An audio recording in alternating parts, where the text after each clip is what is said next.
Assalamualaikum warahmatullahi wabarakatuh. Nama saya Aksi Putra Pratama, NIM 1808749, jurusan Pendidikan Kepelatihan Olahraga. Pada kali ini saya akan melanjutkan materi pertemuan ke-16 dari mata kuliah Sistem Organisasi Pertandingan Olahraga. Yang mana pada pertemuan kali ini saya akan menjawab atau melanjutkan tentang itu kesalahan-kesalahan saat kompetisi berlangsung itu sebagai pengganti ujian akhir semester. Yang mana kesalahan-kesalahan saat kompetisi yang sedang berlangsung di sini itu sangat banyak ditemui pada setiap kompetisi olahraga, baik itu olahraga kelompok, individu maupun olahraga lainnya. Ya, langsung saya akan masuk kepada cabang olahraga yang saya dalami, itu tentang sepak bola. Yang mana kompetisi sepak bola ini sangat rentan terhadap kesalahan-kesalahan yang terjadi, yang baik itu diakibatkan oleh kepanitiaan atau pihak penyelenggara maupun kontingen atau peserta penyelenggara. Di sini saya akan membahas terlebih dahulu, yaitu tentang kesalahan yang terjadi pada kompetisi sepak bola di Indonesia, yang mana kita tahu kompetisi sepak bola tertinggi di Indonesia itu bisa kita sebut dengan kompetisi Liga 1, yang mana kompetisi Liga 1 tersebut diikuti oleh beberapa tim, ya, oleh tim-tim elit yang ada di seluruh penjuru Indonesia, yang mana tim-tim tersebut telah melalui proses seleksi atau tahapan-tahapan kompetisi dari tingkat bawah sampai ke puncak kasta elit nasional. Langsung saja, permasalahan pertama itu bukan permasalahan pertama, tetapi permasalahan yang besar yang saya dihadapi oleh tim-tim Liga 1 dan penyelenggara Liga 1 Indonesia yang sudah beberapa kali terjadi dari musim 2018 sampai dengan musim 2019. Pertama itu masalah jadwal. Kenapa saya mengangkat permasalahan jadwal di sini? Yang mana seperti yang sudah saya ketahui, yang selalu saya simak dan sudah kita ketahui bersama, dan juga kita baca-baca beritanya di setiap media sosial ataupun media cetak, jadwal Liga 1 ini sangat memberatkan kepada setiap tim-tim yang berlaga, yaitu harus melakukan pertandingan kandang dan tandang, yang mana dari sistem kandang tandang di sinilah tim-tim dari Liga 1 ini merasa keberatan, karena dari jarak suatu pertandingan ke pertandingan berikutnya itu dengan waktu yang relatif singkat, yaitu dari 3 sampai dengan 4 hari, 4 hari waktu jeda waktunya tersebut. Yang mana dari 3 sampai 4 hari tersebut tidaklah cukup atau tidak mungkin untuk sebuah tim melakukan persiapan yang sangat baik, tetapi dengan jarak tempuh yang telah mereka lakukan itu jauh juga. Misalnya kita ambil contoh ini pada musim 2019 yang lalu, mana tim kebanggaan orang Minang, yaitu tim Semen Padang FC, melakukan tandang ke kandang tim dari Persipura Jayapura, yaitu Papua, yang mana dari jarak dari Padang ke Papua itu bisa menghabiskan waktu dengan 1 hari perjalanan, yaitu walaupun melalui pesawat, tetapi tim dari Semen Padang FC ini harus melakukan istirahat atau rest terlebih dahulu untuk memulihkan tenaga mereka untuk bertanding kembali pada waktu yang ditentukan. Dari setelah itu pun tersebut, Semen Padang telah selesai melaksanakan pertandingan, maka Semen Padang akan kembali ke mes mereka, yaitu di Kota Padang, dan akan kembali melakukan permainan tandang kembali.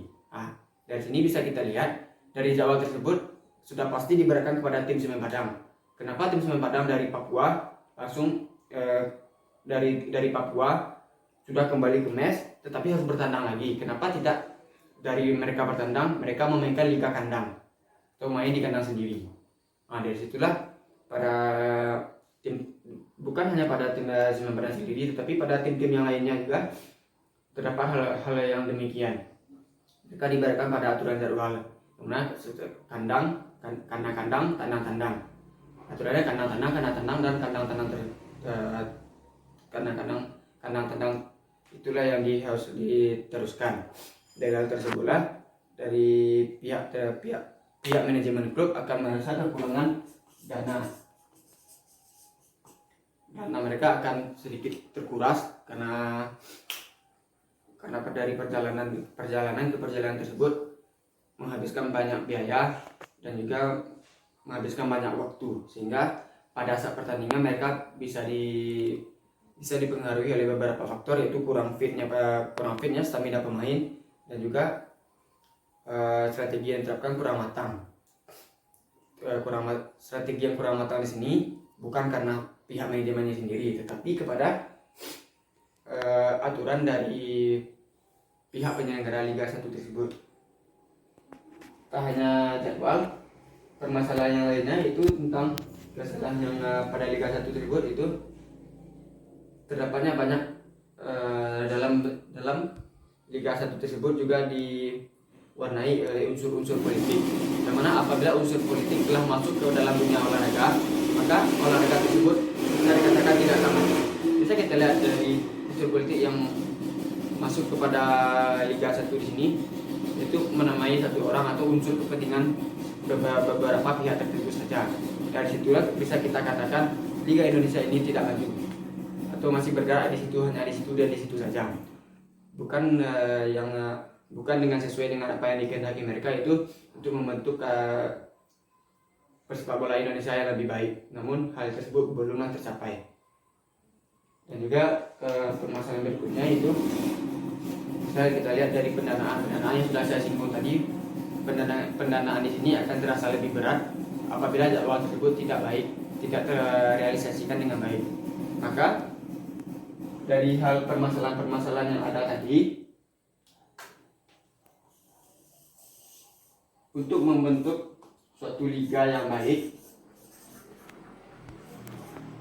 maka diperlukan diskusi terlebih dahulu. Diskusi di sini maksudnya yaitu bisa kita sebut dengan technical meeting. Memang technical meeting ini dilakukan, sebaiknya tidak hanya dilakukan oleh PT LIB saja atau pelaksanaan perusahaan teknik Liga Indonesia baru, melainkan LIB tersebut mengundang dari perwakilan dari semua tim yang berlaga di Liga 1 tersebut. Maka mereka akan berdiskusi menentukan jadwal pertandingan, yang mana dari jadwal pertandingan tersebut semua tim tidak merasa diberatkan dan semua tim juga akan senang untuk bermain dan tidak memikirkan apa saja yang kesalahan yang terjadi pada tim mereka.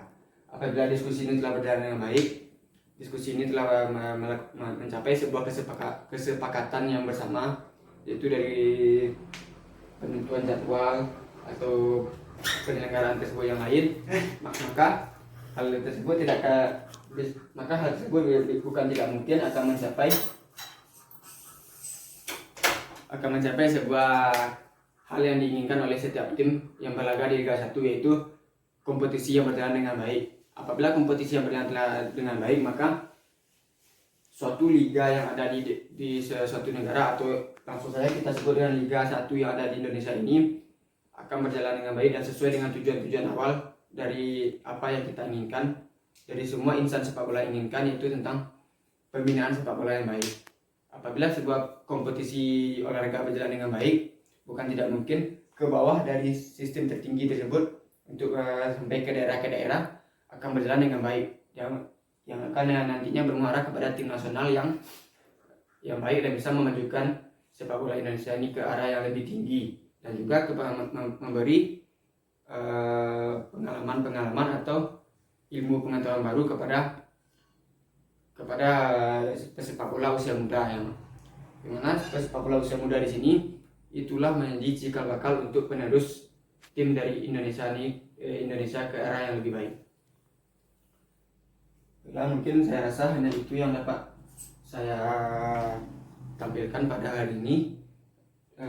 Itu tentang kesalahan-kesalahan saat kompetisi olahraga yang berlangsung. Mungkin hanya sekian dari saya. Saya akhiri dengan Assalamualaikum warahmatullahi wabarakatuh.